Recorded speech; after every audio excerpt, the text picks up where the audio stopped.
President Donald Trump's border czar says the U.S. Department of Homeland Security is cutting the number of federal immigration and border patrol agents in Minneapolis. This decision follows weeks of protests after 2 American citizens were killed by federal officers. However, there are still more than 2,000 agents on the ground there. Effective immediately, we will draw down 700 people effective today. 700 law enforcement personnel.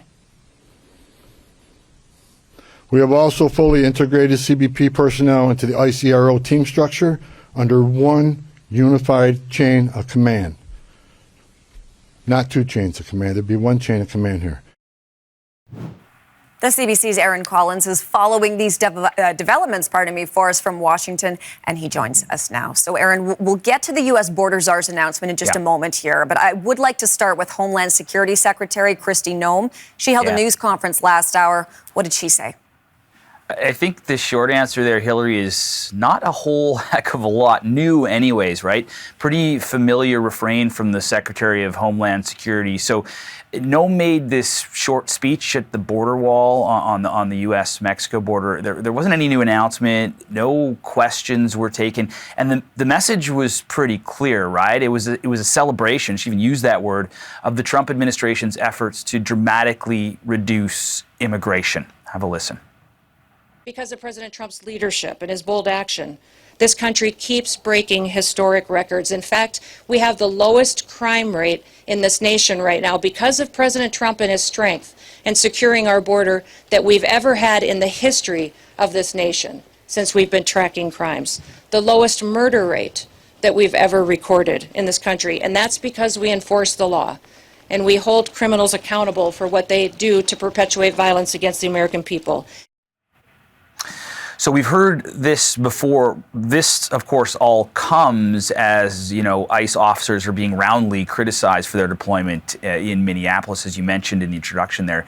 Of course, in Congress, there's also debate over funding ICE, which caused a brief government shutdown over the weekend. So this stuff's in the news. Democrats are demanding more checks on ICE agents, including new rules for them, including broader use of warrants and removing those face coverings, Hillary.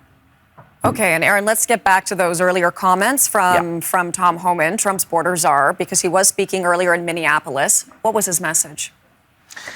Yeah, it was mixed compared to Noem's, right? And I don't think that's unintended, right? The administration, Noem sort of out there crowing about the immigration crackdown and the successes on the southern border. But the headline in Minneapolis is that 700 ICE troops are going to be removed from the city. So a drawback, right? This is obviously part of a shift in tone from the White House after the killings of Alex Preddy and Renee Good in that city. And obviously the residents of Minneapolis have been widely protesting ICE's operations in their city, and we've seen some other concessions from authorities. On Monday, it was announced that ICE agents in Minneapolis would now have to wear body cams. That's new, and that's going to spread across the country as well. And Tom Homan today says he's also been meeting with local and state leaders, trying to de-escalate the situation to a certain degree, Hillary. Well, we had our differences. One thing was clear. We all committed to public safety for all who live in the Twin Cities. We have made significant progress under the direction of President Trump, working with state and local officials here in Minnesota, and I expect that to increase in the coming weeks.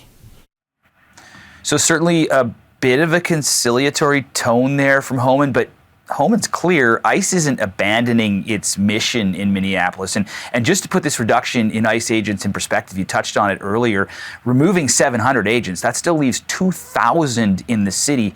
And that's up from just 150 before this surge started in December. Okay, some remarkable numbers there. Aaron, thank you for all of this. We do appreciate it. The CBC's Aaron Collins for us in Washington.